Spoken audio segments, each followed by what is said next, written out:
ఓం నమః శివాయ. ఓం నమో నారాయణాయ. కర్మ నివారణ నరదృష్టి నివారణ కాళభైరవాయ నమో నమః. శ్రీ లక్ష్మీ నవనారసింహస్వామినే నమో నమః. హరి ఓం. మా ఛానల్కి స్వాగతం. చూస్తున్న వీక్షకులకు, ప్రేక్షకులకు, ప్రియ కాళభైరవ భగవద్బంధులకి స్వాగతం పలుకుతూ మమ్మల్ని ఎంతగానో ఆదరిస్తూ ఉండబడినటువంటి ప్రియ సోదర సోదరీమణులకు, జ్యోతిష అభిమానులకు, సనాతన ధర్మ సంరక్షకులకు, అలాగే ప్రకృతి ప్రేమికులకు స్వాగతం పలుకుతూ అందరికీ నరసింహస్వామి వారి యొక్క జయంతి శుభాకాంక్షలు. నరసింహస్వామి వారి యొక్క ఆశీస్సులు అందరిపైన దయ, కరుణ, కటాక్ష, వీక్షణ, క్షమ అందరికీ చల్లగా ప్రసాదించాలని కోరుకుందాం. అలాగనే 1వ తారీఖు 5వ నెల 2025 నుండి 31/5/2025 వరకు పుట్టినటువంటి వారందరూ కూడా ముందస్తుగా జన్మదిన శుభాకాంక్షలు. గతంలో వివాహం చేసుకున్న వారికి వివాహ వార్షికోత్సవ శుభాకాంక్షలు. ద్వాదశ రాశుల్లో గ్రహ గమనాన్ని వీక్షింపచేద్దాం. మేషరాశిలో ఏడాది తర్వాత రవి భగవానుడు సంచార స్థితి, వృషభ రాశిలో చివరార్ధ సంచార స్థితి దేవగురు బృహస్పతి, కర్కాటక రాశిలో కుజ భగవానుడు నీచభంగ రాజయోగ సంచార స్థితి, అలాగనే కన్యరాశిలో చివరార్ధ కేతు సంచార స్థితి, మీనరాశిలో చతుర్గ్రహ సంచార స్థితి, బుధ భగవానుడు, శుక్ర భగవానుడు, శని భగవానుడు, రాహు భగవానుడు సంచార స్థితితో ఉన్నాడు. అలాగనే ఈ నెల 15వ తారీఖున శ్రీ సరస్వతి నది పుష్కర సందర్భ మహోత్సవ కార్యక్రమ సందర్భంగా దేవగురు బృహస్పతి 12 సంవత్సరం తర్వాత మిథున రాశిలోకి సంచార స్థితి, అలాగనే 18వ తారీఖున రాహు భగవానుడు మీనరాశిలో నుంచి కుంభరాశిలోకి సంచార స్థితి, కన్యరాశిలో ఉండబడినటువంటి కేతు భగవానుడు సింహరాశిలోకి సంచార స్థితితో ద్వాదశ రాశుల్లో గ్రహ గమనాలు ఈ విధంగా ఉన్నాయి. మకర రాశి వారికి 7.5 సంవత్సరం తర్వాత ఏళ్లనాటి శని వెళ్ళిపోయిన తర్వాత తృతీయంలో చతుర్గ్రహ సంచార స్థితి, అర్ధాష్టమ రవి, పంచమస్థానంలో గురు సంచార స్థితి దోషంలో ఉన్నప్పుడు నరసింహస్వామి యొక్క జయంతి కళ్యాణ మహోత్సవ కార్యక్రమంలో పాల్గొనడం వలన ఎలాంటి యోగం కలుగుతుందో ఈ వీడియోలో సవివరంగా సంపూర్ణంగా తెలుసుకుందాం. మకర రాశిలో ఏ నక్షత్రాలు వస్తాయిగా ఉత్తరాషాఢ నక్షత్రంలోని 2, 3, 4 పాదాలు, శ్రవణ నక్షత్రంలో 4 పాదాలు, ధనిష్ఠా నక్షత్రంలో 1, 2 పాదాలను కలిపితే మకర రాశి.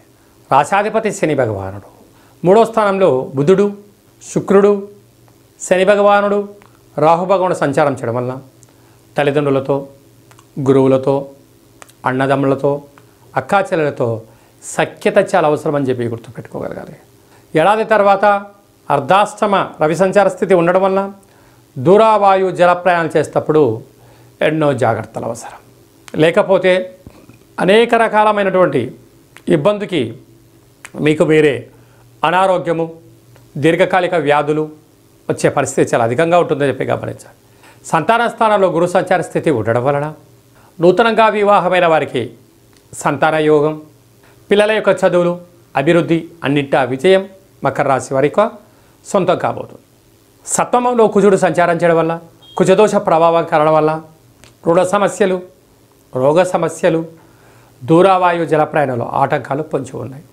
భాగ్యస్థానంలో విశేషంగా కేతు సంచారం చేయడం వల్ల భార్యాభర్తలు, ప్రేమికులు, పార్ట్నర్షిప్ వ్యవహార కార్యక్రమాలలో ఎన్నో జాగ్రత్తలు అవసరం. ఆచితూచి నిర్ణయం తీసుకోవాలి, లేకపోతే అనేక రకాల ఇబ్బందులు. నరసింహస్వామి యొక్క కళ్యాణంలో నీలం రంగు పట్టు వస్త్రాలను సమర్పించడం, మన కింద చెప్పుకునే విధానంగా నవధాన్యాలను వేసి బ్రాహ్మణుడికి దానం ఇవ్వడం, గోమాతగా పెట్టడం వల్ల గ్రహదోషం తొలగిపోతుందని చెప్పి గమనించాలి. డాక్టర్లు, సాఫ్ట్వేర్ ఉద్యోగస్తులు, హార్డ్వేర్ ఉద్యోగస్తులు, స్వయవృత్తులు, సేవారంగాలు, నీటి ఉత్పత్తులు, ఆహార ఉత్పత్తులు, హోటల్ వ్యాపారాలు చేసేవారందరికీ కూడా చాలా జాగ్రత్తలు అవసరం చెప్పి గుర్తుపెట్టుకోగలగాలి. 1వ తారీఖు 5వ నెల 15వ తారీఖు లోపల ఎలాంటి మనము విజయాలు సాధించాలో ఈ వీడియోలో సవివరంగా సంపూర్ణంగా చెందుకున్నాం. శాస్త్రంలో మనకు ఏమని చెప్పారయ్యా అంటే ఆమాకావై అన్నారు. వైశాఖ మాసం అనగానే పండగలు, పర్వదినాలు, యజ్ఞాలు, యాగాలు, గృహప్రవేశాలు, దేవతా కళ్యాణ మహోత్సవ కార్యక్రమాలు, దేవతల యొక్క జయంతిని చాలా మనం అద్భుతంగా చేసుకుంటూ ఉంటాం. అలాగనే మనకు వైశాఖ మాసలో శుద్ధ పూర్ణిమకు ఒకరోజు ముందుగా శ్రీ నరసింహస్వామి వారి యొక్క జయంతి కనుక మనమందరము కూడా నరసింహస్వామి వారిని తులసిమాలలతో స్వామివారిని అలంకరించుకుందాం, స్వామివారికి ఆశీస్సులు పొందుదాం, స్వామివారి యొక్క జయంతి మహోత్సవ కార్యక్రమంలో పాల్గొందాం. అలాగనే మనకు లక్ష్మీదేవి యొక్క కృప కటాక్షం ఉంటేనే భూమండలం మీద మనిషి యొక్క జీవన గమనం ఉంటుంది. అంటే భక్తి అనేటువంటిది ఎప్పుడైతే మనము తత్వంలో ఉంటామో, ఆధ్యాత్మిక కార్యక్రమంలో ఉంటామో, భక్తి సేవలో ఉండబడిన వారందరికీ కూడా భగవంతుడు గొడుగు పడుతూ ఉంటాడు. అరాచకంలో ఉండబడిన వ్యక్తులకు పిడుగును వేస్తూ ఉంటాడు. కనుక మనకు అందరికీ కూడా స్వామివారికి ఆశీస్సులు నిండు పుష్కలంగా ఉండగలగాలి అన్నట్లయితే, అంటే మనకు శుద్ధ పంచమి నుండి బహుళ ఏకాదశి వరకు, అంటే బహుళ పంచమి వరకు చంద్రుడు బాగా కనపడుతూ ఉంటాడు.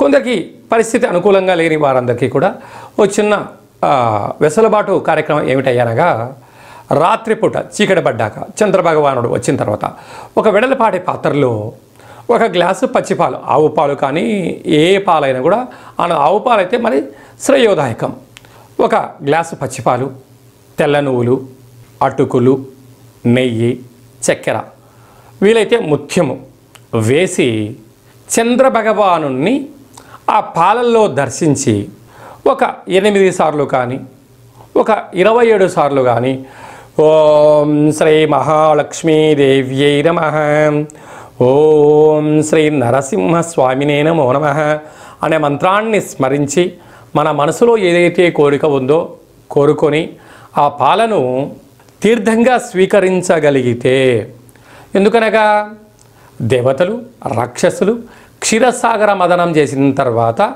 అందులో లక్ష్మీదేవి, చంద్రభగవానుడు, ఐరావతము, కల్పతరువు, అమృతం వచ్చిందని మనకు వేదాలు చెప్తూ ఉన్నాయి. అలాంటి అమృతాన్ని ఏర్పాటు చేసుకొని చంద్రభగవాన్ని దర్శించి అలా తీర్థం తీసుకోవడం వలన సంవత్సరాంతము మనకు అద్భుతమైనటువంటి లక్ష్మీ కటాక్షము, మనశ్శాంతి, ఆయువృద్ధి కలుగుతుందని చెప్పి కూడా గమనించాలి. అదే కాకుండా ఇంకనూ మనము అద్భుతమైనటువంటి విజయం సాధించగలగాలి అన్నట్లయితే ఈ యొక్క పాత్ర కంచు పాత్ర అంటారు. కంచు మోగినట్టు కనకంబు మోగదు గధరా సుమతి అని చెప్తూ ఉంటారు. అలాగా ఇలా మనం శబ్దం చేయగానే ఓంకార శబ్దం రావడం ప్రారంభించడం.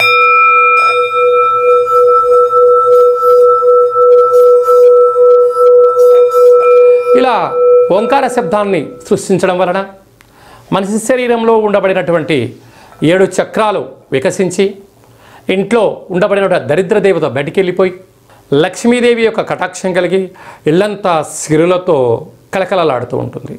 కనుక మనమందరము కూడా ఈ అక్షయ పాత్ర ఇంట్లో ఉంచుకుందాం. కావాలనుకున్న వారు కిందని మనం సంప్రదించినట్లయితే అక్షయ పాత్రతో పాటు ఒక కాలభైరవ హోమము, ఒక 27 రకాల వస్తువులతో, 16 రకాల కూరగాయలతో శాకాంబరి దిష్టి దిగించి మీకు పంపించడం జరుగుతుంది. కనుక స్వామివారి ఆశీస్సులు పొందుతాం. అద్భుతమైన అష్ట కష్టాలకు స్వస్తి పలుకుతాం. అలాగే మీ వ్యక్తిగత జాతకం తెలుసుకోవాలనుకుంటున్నారా?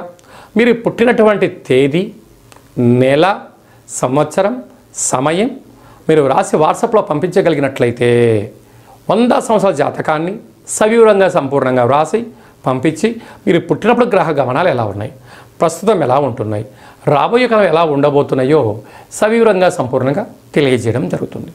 అలాగనే చాలామందికి పుట్టినటువంటి కాల సమయంలో డేటా బర్త్లు లేనటువంటి కారణం వలన పేరు యొక్క మొదటి అక్షరాన్ని అనుసరిస్తూ రాశిని తెలియజేస్తూ రాశి యొక్క పరిస్థితిని తెలియజేస్తూ రమణ శాస్త్రం ద్వారా కాళభైరవ ఉపాసన చేత భూత, భవిష్యత్, వర్తమానాన్ని తెలియజేయడం జరుగుతుంది.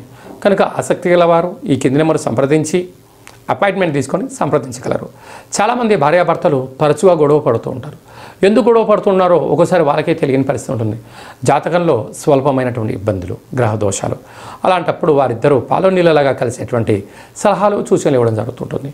మీకు కలిగినటువంటి సంతానానికి ఆధ్యాత్మికమైనటువంటి నామాలు ఎలా పేరు పెట్టుకోవాలో తెలియచేయడం జరుగుతుంది. అందరిపైనను శ్రీ కాళభైరవ స్వామి ఆశీస్సులు ఉండాలని కోరుకుంటాం. మన యొక్క కాళభైరవ స్వామి యొక్క దేవాలయంలో 4 మంగళవారాలు, 4 శనివారాలు, శుద్ధాష్టమి, పూర్ణిమ, బహుళాష్టమి సందర్భంగా కాళభైరవ హోమ కార్యక్రమాలు జరుగుతూ ఉంటుంటాయి. కనుక మీరు జాతకం చెప్పించుకున్న వారందరికీ కూడా కాళభైరవ స్వామికి అర్చన హోమ కార్యక్రమాలను చేయించడం జరుగుతుంది.